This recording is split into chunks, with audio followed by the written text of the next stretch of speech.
I want to hear your voice. I want to hear your voice. Nothing else really matters but your choice. I want to live unhindered. My life fully surrendered. I want to hear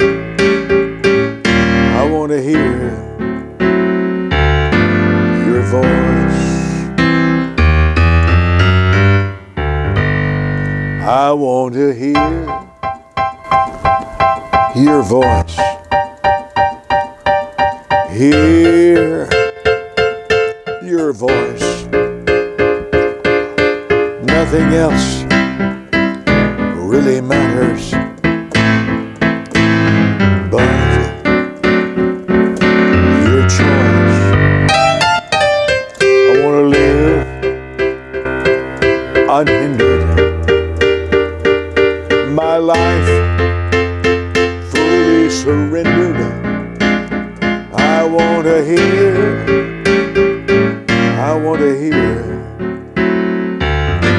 your voice. I want to hear your voice.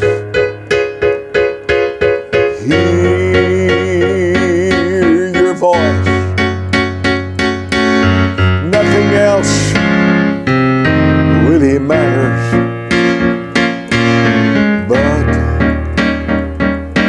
your choice.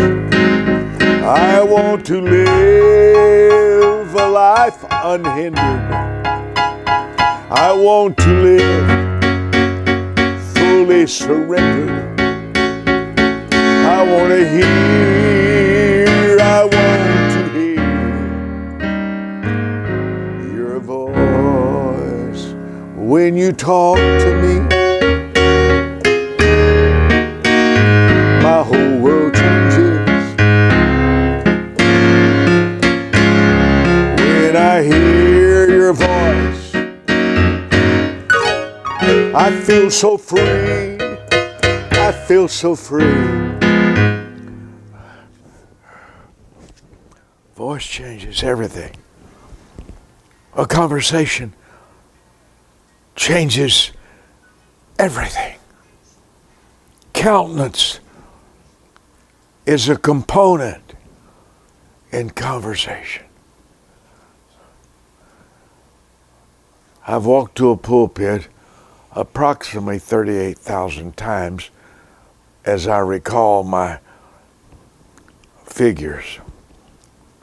I've spoke as many as 12 hours, almost nonstop.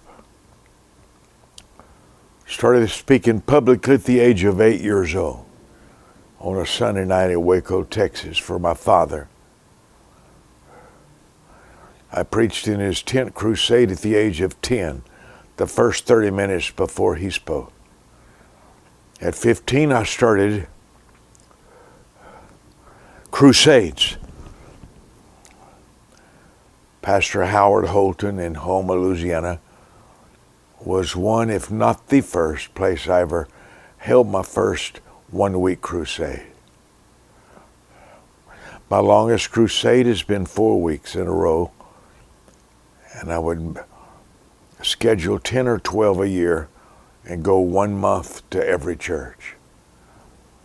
The highest group of people was 256,000 at Lagos, Nigeria with Bishop David Oyedepo. I want to talk to you about the conversation world. That's where you succeed or fail. Your conversation can make you homeless or a billionaire. What you say, how you say it. Do you know who you're talking to? The countenance on your face. Can you read a mood like Esther? Can you be insistent like Ruth? Can you be a servant like Rebecca? All of life is in a conversation.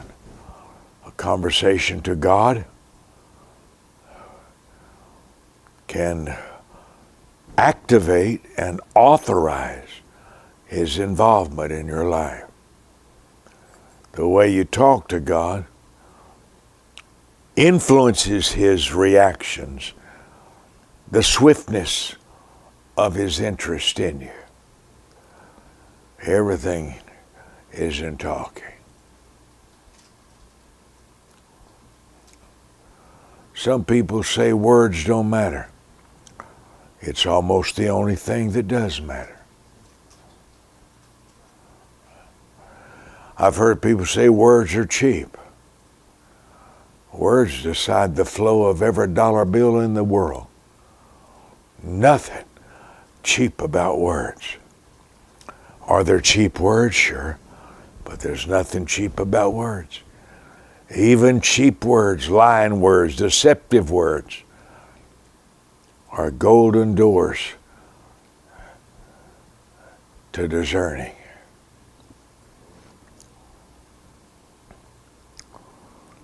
One of my office manager to my ministry would never talk. Very quiet, never would say nothing. Never say hardly anything. About a year, he had worked for Kenneth Copeland, Jerry Savelle. Trustworthy, quiet, little smile, never talk. You had to squeeze, slap him around, knock him around. No, he wasn't that kind, but he just wouldn't talk. One day I walked in the boardroom and he was the talkingest thing I'd ever seen in my life. They were all just spellbound to listen to him. He was, my Lord, what happened? What happened is somebody asked him about boats, and he likes boats, and he came alive. He was on fire.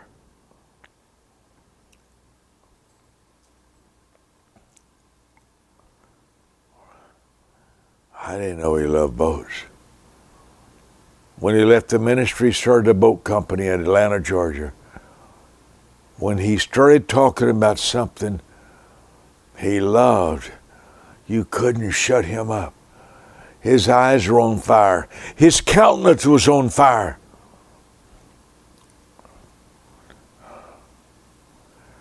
Conversation needs a focus. Conversation needs an environment, a proper environment. That's why Esther refused to share the mistake with her king husband about Haman, his best friend, wanting to kill all the Jews. Everything created was through conversation. Let there be light. Let there be darkness. Only when it came to Adam did God decide to use some dirt on the ground to create a human.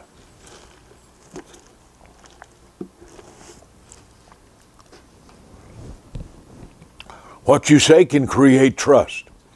What you say can increase doubt. What you say can expose your deception. What you say reveals your caring. What you say, how you say it, reveals the seriousness of that conversation to you. There's a book that I started reviewing today,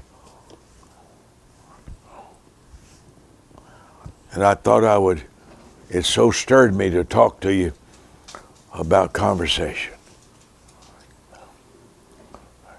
Kissing won't keep you married 20 years. Being a good cook won't keep you married 20 years. In my opinion, praying together may not even keep you together.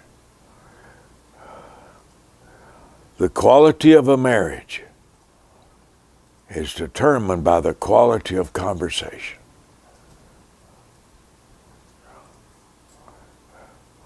what you talk about,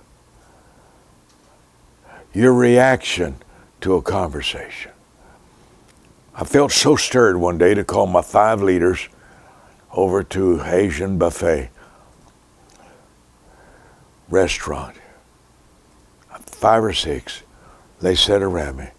And I said, guys, I'll treat you to lunch, supper tonight, but I want to talk to you about my goals as the minister, as the founder of the Wisdom Center.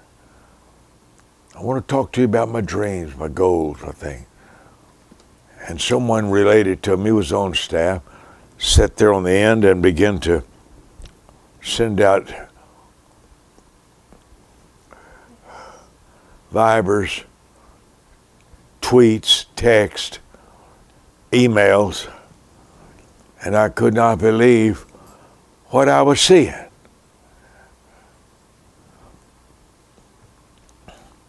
I said, son, go to the other table on the other end of the restaurant there and finish all your correspondence.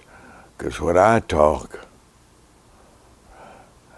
I don't want anybody talking to somebody else when I'm talking to them.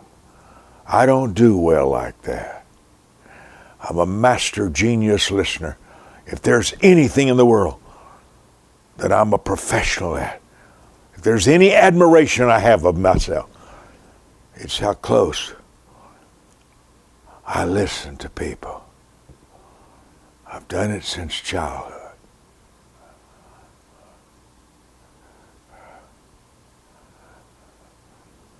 I looked up one day while I was teaching in the mentorship room at the Wisdom Center, 45, 50 of my staff, and I noticed people typing away.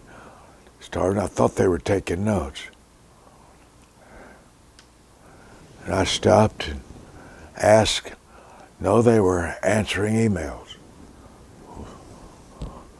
While I'm talking to you, let me get this straight. I write you checks to solve problems, and now I'm here in this room. It cost me $26,000. Everybody has a microphone to talk to me back. I paid millions of bucks for this building. I hired you. I pay you on the first 15th. Let me get this straight. I'm talking to you, and you're answering emails while I'm here? I was stunned, speechless. I would never have conversation number 2 with somebody who was sending emails during my conversation.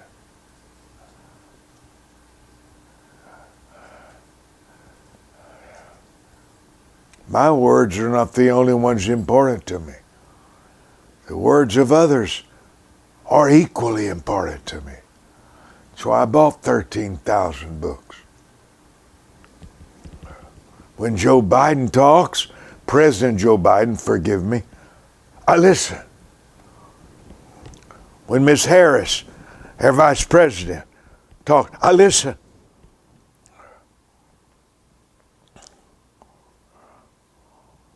When Gabriel talks, Demi's son, I listen.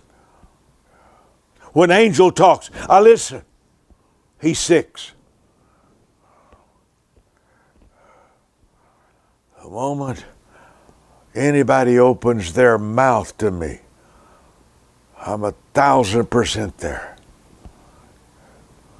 I don't want to miss a tone. I don't want to miss countenance. I had a little meeting with my staff a few days ago. I stared in every countenance. I can tell you one that looking at the floor. I can tell you 3 that don't like me. I know those boys. I know. I read face. I read countenance. I read reactions. And I studied body language for 2 years. I read everything.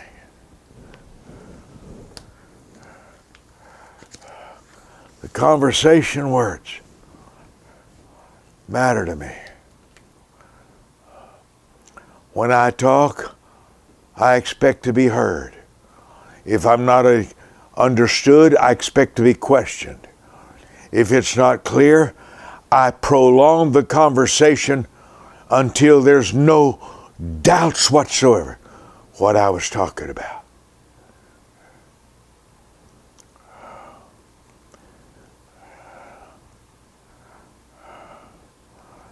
You're not even going to understand God's conversation called the Bible unless you master conversation. Panama City, Florida. Nolan Ball, Sunday night, hands me a check for $10,000. I was elated. 3 days ministry, $10,000.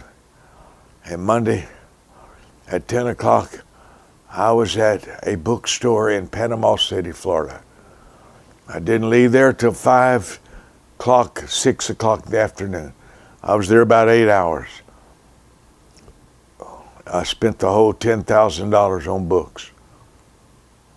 Words make my decisions. Words tell me when there's danger. I've read thousands of books. I own 13,000. One book could change everything you do.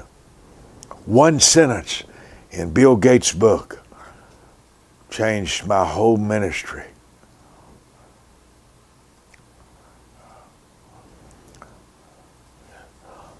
The person who's valued my words the most during my lifetime was a man named Oral Roberts.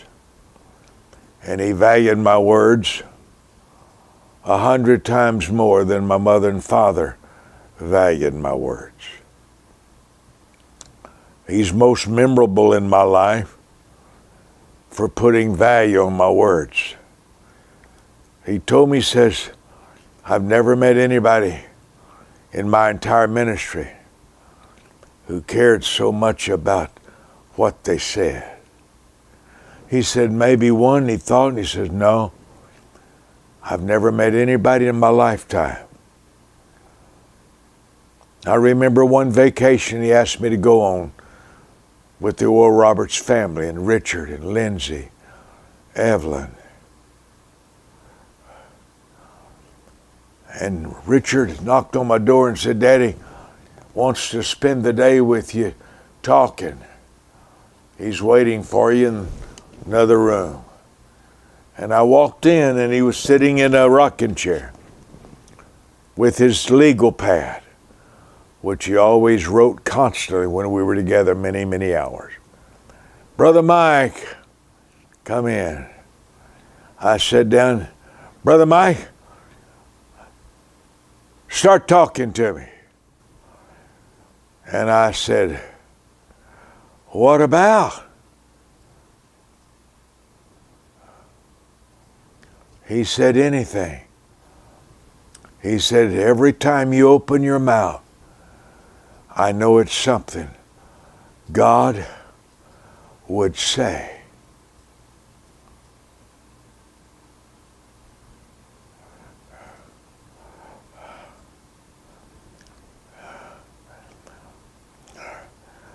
The greatest compliment I've received in 76 years of my life.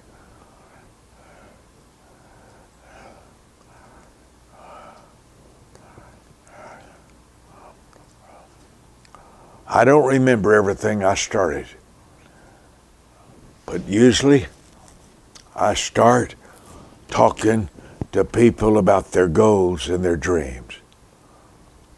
So I probably opened up with, what are the 3 greatest goals you have for the Oral Roberts ministry?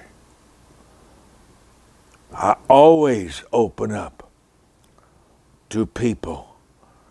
Pastors, pick me up at the airport. We're not driven 10 minutes that I'm saying, what's your greatest goal for your church? 9 out of 10 have told me, nobody's ever asked me that before. Well, see, that's my assignment, to help people achieve their goals and their dreams.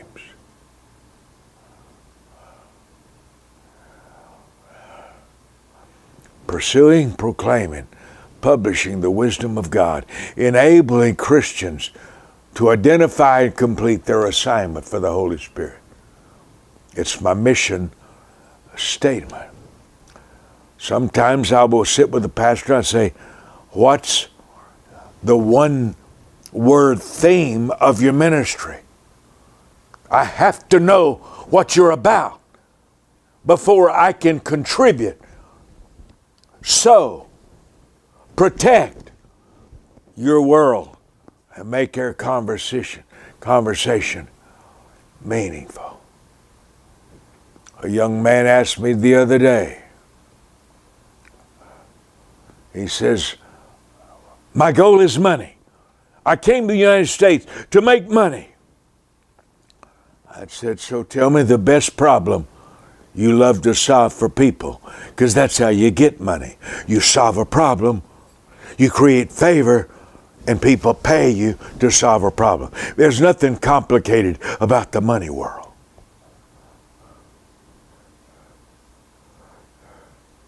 Once you study the philosophy of the wealthy. Now, Christians won't. Christians are waiting for miracles. But the Bible says wisdom is the principal thing. I had this little book and I thought, I think I'm going to talk to you about conversation. When you speak, my whole world changes. Talk to me. Talk to me.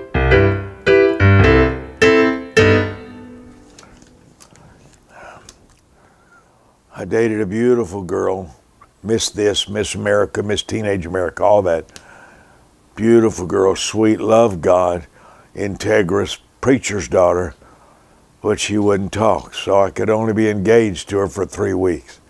She wouldn't talk. She wouldn't talk. The secrecy circle functions, but not truthfully. There has to be conversation to document integrity. I don't trust silence. Never have, never will. Silence has a purpose, and it's to hide information. I like conversation. Let me stop for one moment. Australia's here, Brazil, Canada, Ghana, Indonesia. Renee, praying for you and your daughter extra hard. Sherry Wages, thankful for you. Ken Laurie, so glad you're here. Wendell Graham, Team Vision, Victor, Apostle Sonia, Jerry Jones, Canton, Ohio, so glad that you're here.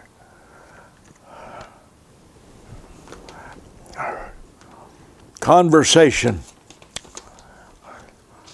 controlled by discernment is flawed, false, and fraudulent. Conversation is the golden path to truth. There's people who lie the first 2 paragraphs, but by paragraph 3, the truth emerges. Never enter a room uninvited, and never enter a conversation unprepared.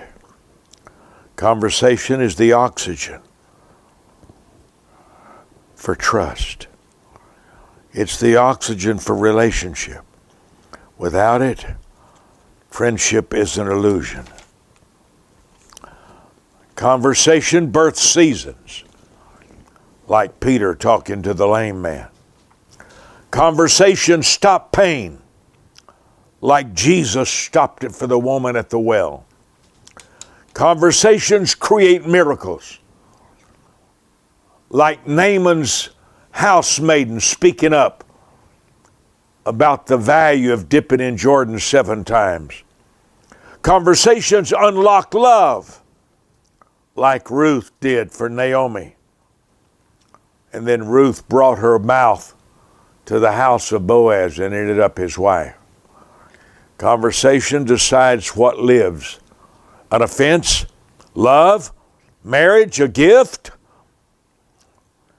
Every conversation is an interview for confidentiality, for trustworthiness, for interest, for love. Love creates expectations. Expectations create stress. Stress creates conversation. And conversations birth understanding.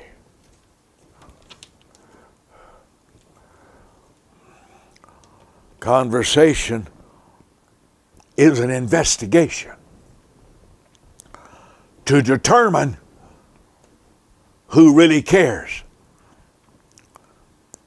Conversation is like a ping pong game. You're returning the ball. Decides who stays at the table.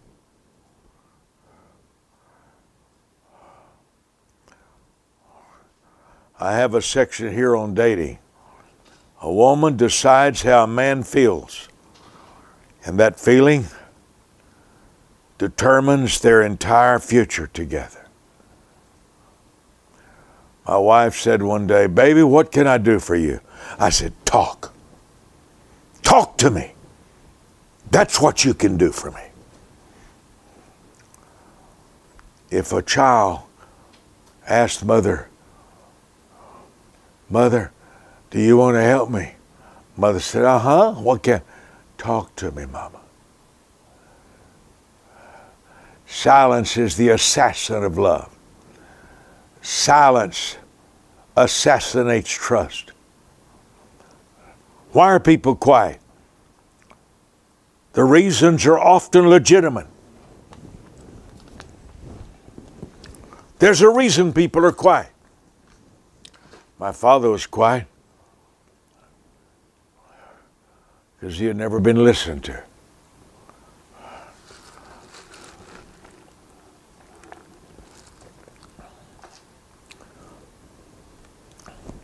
He lived off of my mother's conversation abilities. Initiate conversation. And when they don't know what to say, nurture and create an environment of a nursery. It may be a simple statement. "So, are you enjoying your work or in your business?" Learn how to talk. Learn how to talk. If you're going to learn anything in the world, learn what to say.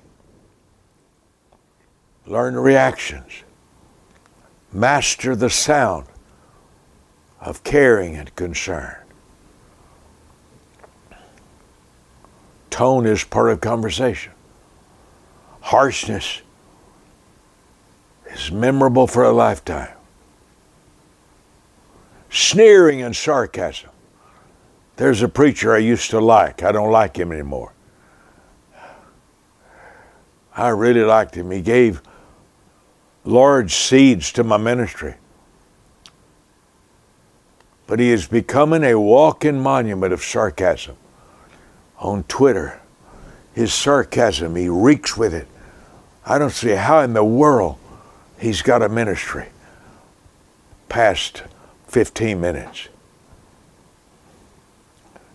His sarcasm, his sneering at people, his hatred of people is so devastating to me. I was brought something today, a man's name and phone number. And I said, oh, Oh, that's a good man. I went to college with him. That's a good man. I haven't heard from him in years.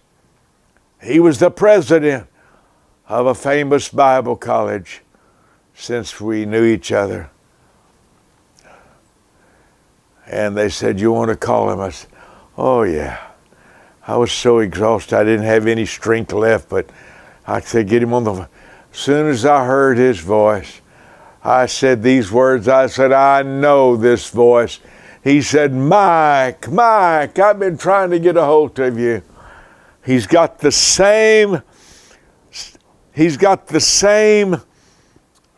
sincerity in his voice that he had when I was 18 years old.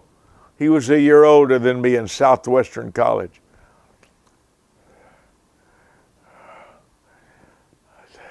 Do you ever talk much to someone you trust? Isn't it healing? Isn't it healing? Have you ever had someone to tell you they loved you and it was believable? Oh man, there is no sound. There's no sound in the world like believable love. No sound in it.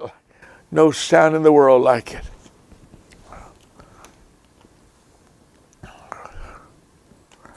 A woman decides how a man feels, and that feeling determines their entire future together.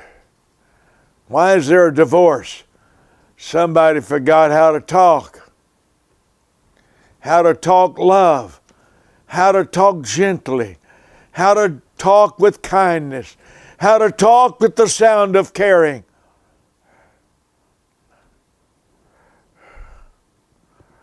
Why do people get fired?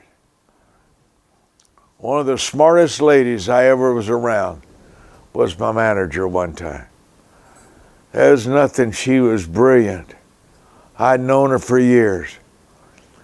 But one day when I was talking to the staff, they began to tell me she was contradicting everything I said. She would throw it at the staff, shaking her head. And so I wrote her a note and I said, don't defy me when I'm speaking, okay? Don't do that. She wrote back some hairy thing. I said, I don't think she caught the tone, how serious I was about it. So I called her on the phone and I said, don't contradict me to my staff, okay? I said, I need you to be gracious. Be nice. Be nice when I talk. Be nice. And she took off. How dare you?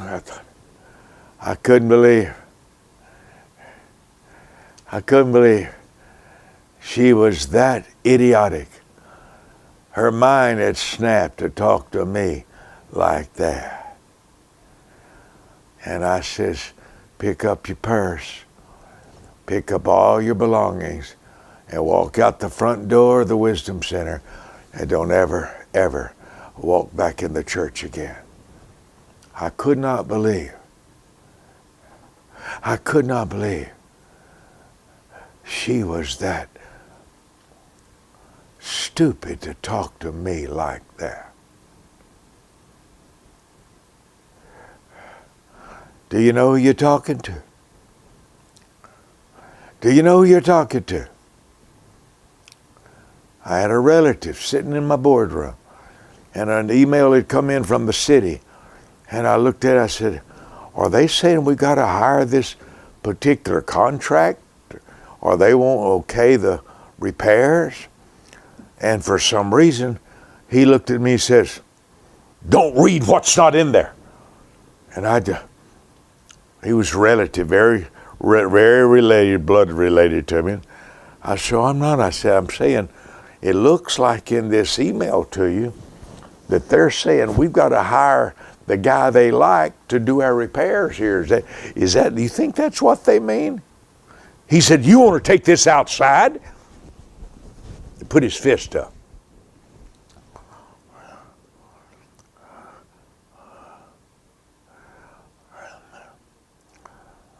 fear in a person physically ain't inside me. It's just not there.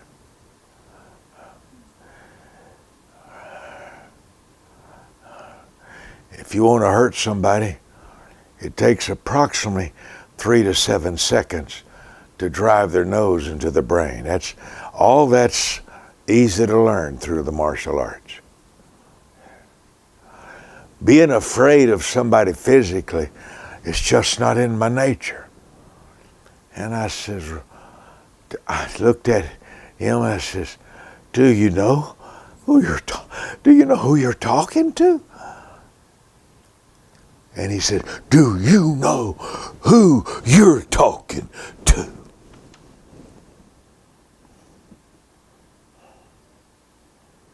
I said, well, say anything you would like to say, because this is your last day here.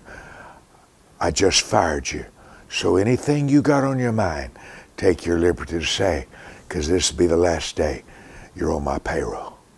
I don't put up with that. There's a man called me a pastor. He lost his pastor because he went to bed with too many little sweethearts. And so he lost his ministry, he lost his wife, he lost his children, because he couldn't stay out of a woman's pants. He lost everything. He called me 8 times. On the 8th time, I found out about it, and I preached for him, so I called him over. He walks in, swaggering.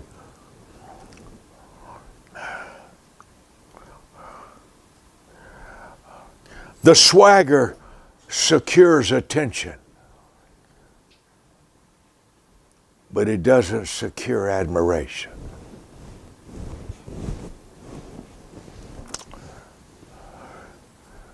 He said, I really need a job. I'm selling cars. Would you hire me at the Wisdom Center? Oh, yeah. Yeah, of course. I love that. You're mature. You've had a church. And then he told me later, said, thank you for not asking about all my women problems. I said, it's none of my business. That's yours. You've overcome it. You're serving God now. I'll take you from where you are. Now, I said, I do have a protocol of 46 hours of my teaching that you have to see what the ministry's about, what my goals are. And 2 weeks later, he walks in, stalks in my... I don't think I'm ever in that boardroom at the Wisdom Center. I don't think of him. He said, me listening to these 46 hours of videos is crazy. I'm not a beginner. I didn't just start last night. That kind of stuff. I said, okay. I said, let me call my girl and have her to get your severance check ready. Oh, no, I'm not leaving. I said, yeah, you're leaving. I said, I don't endure dishonor. God can, but I don't. Now, he created hell for people like that, but I just try to walk away. Me and God's very different. He created hell for everybody that didn't like him. I don't do that. I just try to stay away. He suddenly started begging for his job, and I let him beg his way back in for a year, which was my mistake. Can I tell y'all something? At 76 years old, can I say this? I've never seen a bad person change in my lifetime. I want that to go down in history. I've never seen a bad person change in my lifetime. I've seen stupid repent. I've seen ignorant ask forgiveness. I've seen people apologize.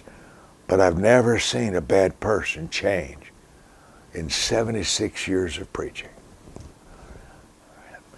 Evil stays evil.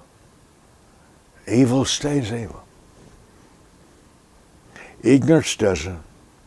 Stupid doesn't. But evil stays evil.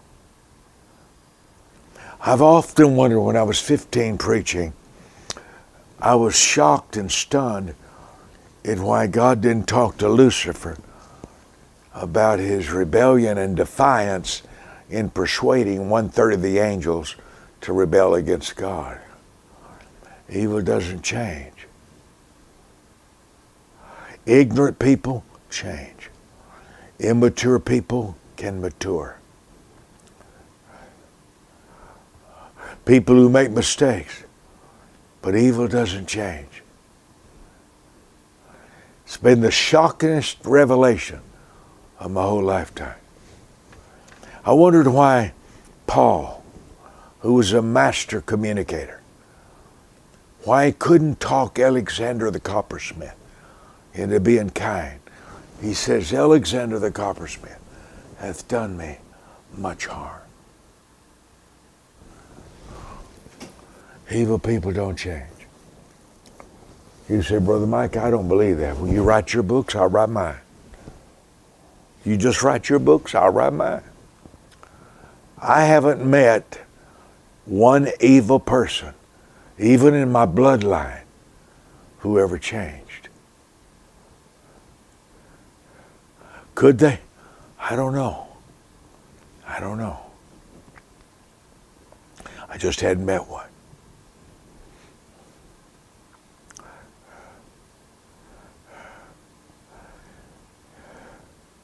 Conversation can be a seed for healing. Conversation can be a seed for restoration. Those who pursue you have an agenda. Sometimes it's spoken, sometimes it's hidden. The conversation world is critical. It's critical to involve.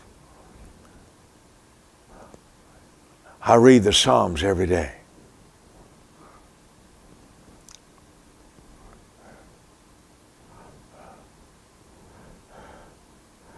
I'm shocked that Absalom couldn't overcome his jealousy of his father David.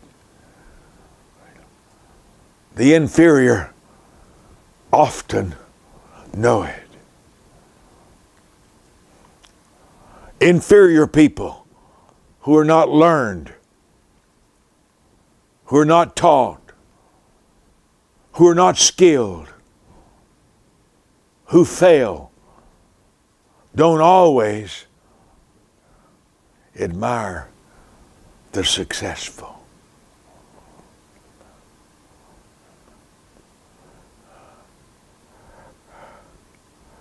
And Absalom hated David. God loved David's talk, conversation, but Absalom hated it. Judas got to sit close to Jesus at the table with the money bag, paying the bills, collecting receipts. But nothing Jesus said could persuade Judas to be loyal.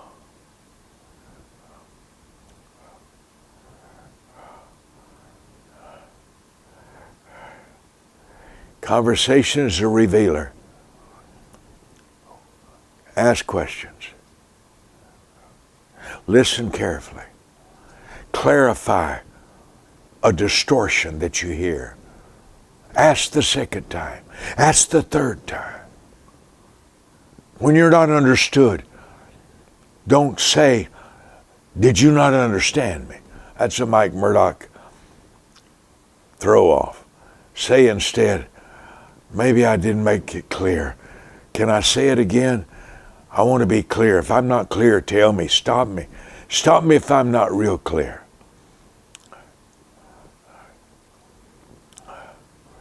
The tone of accusation creates a lifetime retaliator. The tone of correction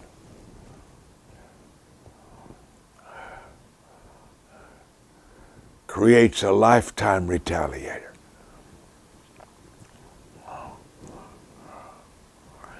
I was told yesterday, 2 days ago, that a close pastor friend of mine, he's involved in very strongly in my ministry decisions, that his wife really had a problem with me. His wife hated me. I said, what? I hadn't been around her 5 times. In fact, I got her trip paid to Israel. The first week I ever met her. I paid her husband's way to Israel. I paid her way to Israel. I paid all the hotel bills. I've never talked to her a total of 30 minutes. Why does she hate me? And to this day, I don't know why she hates me. She's not a pretty person. She's not a looker. But I think she really loves the Lord. She's a song leader in the church. And I think she's a good person. I've never had any reason to think bad. But when they started telling me things that I said, I don't hardly know her.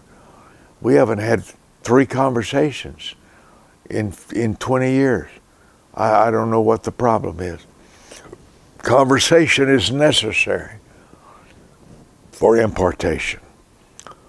Conversation is necessary for restoration.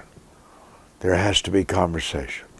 Father, I've shared a little bit from this book, Love Matters. 187 wisdom keys about relationship. It's one of the greatest books ever written. We don't have enough for everybody, but I ask you to bless your people, Lord, from this teaching today. Drama is skilled distraction from the truth. Is that not a wisdom key? Drama is skilled distraction from the truth. Don't risk, ladies, this is on dating, don't risk losing a garden just because you discovered weeds. Stay in the garden long enough to discover the snake, because every garden has a snake. Disinterest is the Holy Spirit's permission to disconnect. Caution. Caution is a rare message, but more important than anything else. Invest time before you invest your heart. Nobody is ever as they first appear. Listening does not guarantee understanding. Listening does not guarantee someone understood you. I have people all the time tell me things they said I said that I don't even believe and know I didn't say them, but they twisted something in their mind. Dating is an interview for ownership.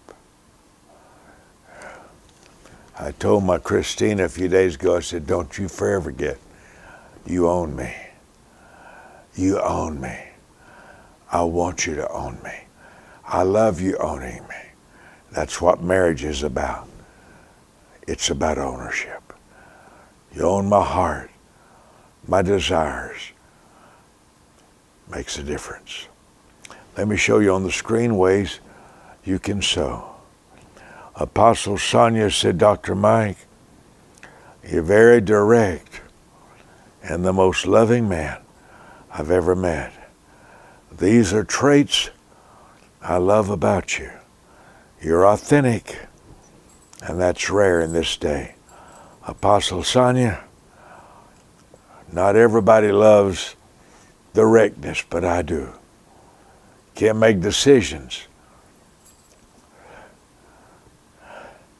without directness. Thank you.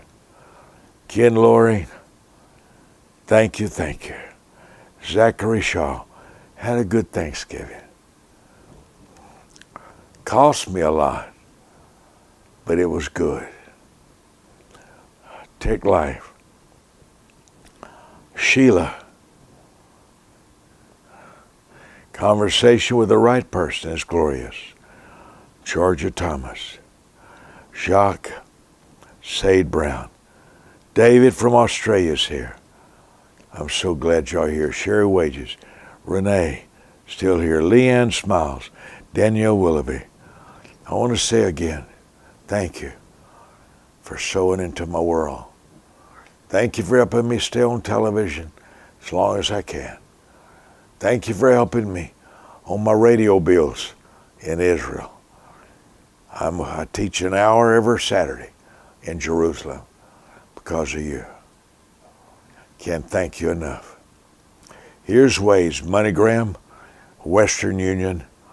My staff is here 8 hours a day, 7 days a week, 11 a.m. to 7 o'clock at night. 844-789-SEED. 844-789-SEED, 7333. Dr. Brown, thank you. You're so consistent and generous, very generous. Jill Rhodes, LaVon Hawkins, Christina, Jennifer, Cindy Jones. Thank you, Cindy. Indonesia's here. I'm glad. Thank you for blessing me. I don't take it lightly. I mentioned earlier today that when we started the Wisdom Center, I made a decision that the Wisdom Center's office, the tithe and offerings, would never touch my hands. And though the Wisdom Center church does not give me a salary, God has talked to some of you to show honor to me. It's not a small thing to me. Thank you. WisdomCenterChurch.com, P.O. Box 1925, Colleyville, Texas. Thank you with all of my heart for being with me. The first 5 people that call our ministry in the next 1 hour, the first 5 people, I'm going to send you book 389 that you can't buy anywhere in the world. It's the book that I'm teaching from tonight. The first 5 people that call 844-789-7333. It's book 389. I wish I had enough to offer everybody, but it's just the first 5 people, and you've never read. The ability to talk is not the ability to love. When you master love, you've mastered life. Love can be learned. Love is the fruit of the Holy Spirit inside you. Love chooses whose pain matters to you. Love responds instantly to the presence of pain in others. God bless you.